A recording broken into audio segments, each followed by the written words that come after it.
മുസ്ലിം ലീഗിനെ UDF-ൽ നിന്ന് അടർത്തി മാറ്റാൻ പണി 18 കളിച്ചിട്ടും കഴിയാതെ ഇപ്പോഴിതാ ഒടുവിൽ ലീഗിനെ ഞങ്ങൾക്ക് വേണ്ടേ വേണ്ട എന്ന് ഗോവിന്ദൻ മാഷ്. അപ്പോ മാഷെ, കിട്ടാത്ത മുന്തിരി പുളിക്കുന്നായിരിക്കും നിങ്ങൾ പറയാൻ പോകുന്നത്. അമ്മാതിരി പറച്ചിലൊന്നും ഇങ്ങോട്ട് വേണ്ട കേട്ടോ. ഇത് പുതിയ കാലത്തെ CPM ആണ്. ഇവിടെ ആ പഴയ പഴഞ്ചൊല്ല് ചേരില്ല. മധുരമുന്തിരിയൊക്കെ നമ്മൾ പറിച്ചു കഴിഞ്ഞു. ഇനി ആ പച്ചവള്ളികളിൽ കുറച്ച് പച്ച മുന്തിരി മാത്രമുണ്ട്. ആ മുന്തിരി ഇനി നമുക്ക് വേണ്ട, അത് നിങ്ങൾ തന്നെ വെച്ചോ. അത്രയും മനസ്സിലാക്കിയാൽ മതി. CPM-ന് ലീഗിനേക്കാൾ വേണ്ടത് മുസ്ലിം വോട്ടാണ്. കഴിഞ്ഞ നിയമസഭാ തിരഞ്ഞെടുപ്പിൽ ആ വോട്ട് ബാങ്കാണ് CPM-നെ തുടർ ഭരണത്തിലെത്തിച്ചത്. അക്കാര്യം ലീഗുകാർക്കും അറിയാം. പാർട്ടി UDF-നോടൊപ്പം ആണെങ്കിലും അണികൾക്ക് ചായ്വ് ഇടത്തോട്ടാണ്. അതിനുള്ള മരുന്ന് CPM ഇടയ്ക്കിടെ പ്രയോഗിച്ചുകൊണ്ടിരിക്കുന്നുണ്ടല്ലോ. ശബരിമല പ്രശ്നം മുതൽ ഏറ്റവും ഒടുവിൽ പൗരത്വ ഭേദഗതി ബില്ലിൽ വരെ CPM കളിക്കുന്ന പൊറാട്ട് നാടകം മുസ്ലിം വിഭാഗത്തിന്റെ കയ്യടി നേടാനാണെന്ന് ഇവിടെ എല്ലാവർക്കും അറിയാം. രാമക്ഷേത്രം സംബന്ധിച്ച നിലപാടിൽ ഈ കയ്യടി ഇടതുപക്ഷത്തിനാവോളം കിട്ടി. പലസ്തീൻ ഐക്യദാർഢ്യത്തിലും കിട്ടി.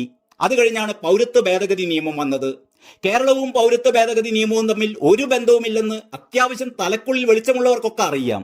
കേരളത്തിലെന്നല്ല, രാജ്യത്തൊരിടത്തും ഈ നിയമ ഭേദഗതി മൂലം ഇവിടുത്തെ മുസ്ലിം പൗരന്മാർക്ക് ഒരു അപകടവും സംഭവിക്കാൻ പോകുന്നില്ല.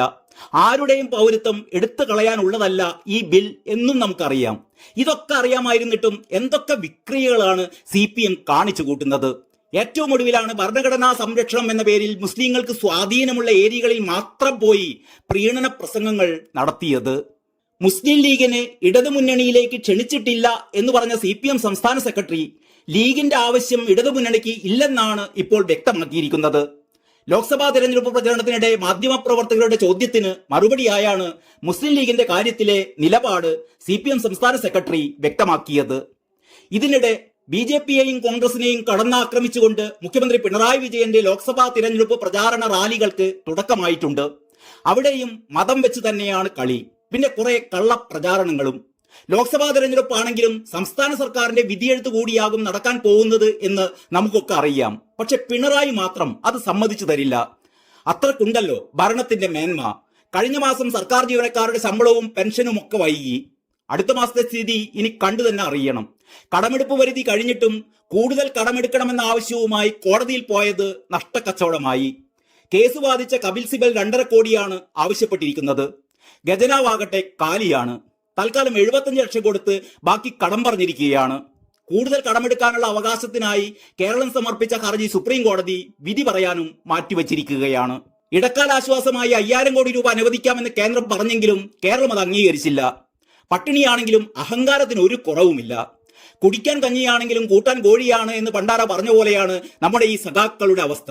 10000 കോടിയിൽ കുറഞ്ഞ സംഖ്യ ഞങ്ങൾക്ക് വേണ്ട എന്നവർ കട്ടായം പറഞ്ഞു. വിഷയം ചർച്ച ചെയ്ത് പരിഹരിക്കാനുള്ള കോടതിയുടെ നിർദ്ദേശവും സ്വാഹ. ക്ഷേമ പെൻഷൻ 6 മാസം മുടങ്ങിക്കിടക്കുകയാണ്. അടുത്ത മാസം ആകുമ്പോഴേക്ക് അത് 7 മാസമാകും. വിഷുവിന് മുമ്പ് 2 മാസത്തെ കുടിശ്ശിക കൊടുക്കുമെന്നാണ് ധനമന്ത്രി പറയുന്നത്. എങ്ങനെ കൊടുക്കുമെന്ന് അദ്ദേഹത്തിനും ഈശ്വരനും മാത്രം അറിയാം. ഖജനാവ് കാലിയായിരിക്കുമ്പോഴും ധൂർത്തിന് ഒരു കുറവുമില്ല. 2021 മെയ് മുതൽ നാളിതുവരെ CPM പ്രവർത്തകർ പ്രതികളായ കൊലപാതക കേസുകൾ ഉൾപ്പെടെ വാദിക്കാൻ സുപ്രീം കോടതിയിൽ ഹാജരായ അഭിഭാഷകർക്കായി 8.25 കോടി രൂപ നൽകിയെന്നാണ് ഏറ്റവും പുതിയ വിവരാവകാശ രേഖകളിൽ പറയുന്നത്. സിവിൽ സപ്ലൈസിൽ ഇനിയും സബ്സിഡി നിരക്കിലുള്ള സാധനങ്ങൾ എത്തിയിട്ടില്ല. ജനം പൊരിവെയിലത്ത് ക്യൂ നിൽക്കുന്നത് വെറുതെ. വില കൂട്ടിയിട്ടും സാധനങ്ങൾ കിട്ടാനില്ലാത്ത അവസ്ഥ. ഇതിനിടെയാണ് കേന്ദ്ര സർക്കാരിന്റെ ഭാരത് റൈസിനെ വെട്ടാൻ K-റൈസ് എന്ന കണ്ണുകെട്ടൽ പരിപാടി നടത്തിയത്. നേരത്തെ സപ്ലൈകോ വഴി പ്രതിമാസം കൊടുത്തിരുന്ന 10 കിലോ അരിയിൽ നിന്ന് 5 കിലോ എടുത്ത് തുണിസഞ്ചിയിലാക്കി K-റൈസ് എന്ന പേരിൽ നടത്തിയ പൊറാട്ട് നാടകവും ഒരു ഉളുപ്പുമില്ലാതെ ആഘോഷമാക്കി തന്നെ നടത്തി. സിദ്ധാർത്ഥൻ എന്ന പാവം വിദ്യാർത്ഥിയെ SFI നേതാക്കളുടെ നേതൃത്വത്തിൽ അതിക്രൂരവും പൈശാചികവുമായി തല്ലിക്കൊന്നതിന്റെ നടുക്കത്തിലാണ് ഇപ്പോഴും നാടും നാട്ടുകാരും. സിദ്ധാർത്ഥന്റെ അമ്മയും അച്ഛനും ക്ലിഫ് ഹൗസിന് മുമ്പിൽ സമരം ചെയ്യാൻ പോവുകയാണത്രേ. CBI അന്വേഷണം പ്രഖ്യാപിച്ചെന്ന് വരുത്തി കേസ് അട്ടിമറിക്കാൻ നടത്തിയ ശ്രമമൊക്കെ നാട്ടിൽ ഇന്ന് പാട്ടാണ്. നാളെ മുതൽ ജനങ്ങൾക്ക് പുതിയ സാമ്പത്തിക വർഷം പ്രമാണിച്ച് സർക്കാർ പ്രത്യേക സമ്മാനങ്ങൾ നൽകുന്നുണ്ട്. സമ്മാനം എന്ന് കേട്ട് തുള്ളിച്ചാടാനൊന്നും ഒരുങ്ങേണ്ട. സംസ്ഥാന ബജറ്റിൽ നിർദ്ദേശിച്ച പുതിയ നികുതികൾ നാളെ മുതൽ നടപ്പിലാകും.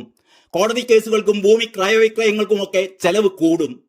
സ്വയം വൈദ്യുതി ഉൽപ്പാദിപ്പിക്കുന്നവരെ ഷോക്കടിപ്പിക്കുന്നുമുണ്ട്. ഇതൊന്നും പക്ഷെ ജനങ്ങളെ ബാധിക്കുന്ന പ്രശ്നമല്ല എന്നാണ് CPM പറയുന്നത്. നമ്മുടെ മുഖ്യമന്ത്രി പിണറായി വിജയൻ പറയുന്നത്. ആദായ നികുതി അടയ്ക്കാത്തതിന്റെ പേരിൽ ഇൻകം ടാക്സ് ഡിപ്പാർട്ട്മെന്റ് രാഷ്ട്രീയ പാർട്ടികൾക്കെതിരെ നടപടിയെടുത്തതാണത്രേ ജനങ്ങളെ ബാധിക്കുന്ന ഭീകര പ്രശ്നം. മദ്യ അഴിമതി കേസിൽ കെജ്രിവാളിനെ ED പിടിച്ച് അകത്തിട്ടതാണ് അതിനേക്കാളും വലിയ പ്രശ്നം. കരുവന്നൂർ മുതൽ മാസപ്പടി വരെയുള്ള കേസുകളിൽ കേന്ദ്ര ഏജൻസികൾ അന്വേഷണം ശക്തമാക്കുന്നതാണ് അതിനേക്കാളും വലിയ പ്രശ്നം.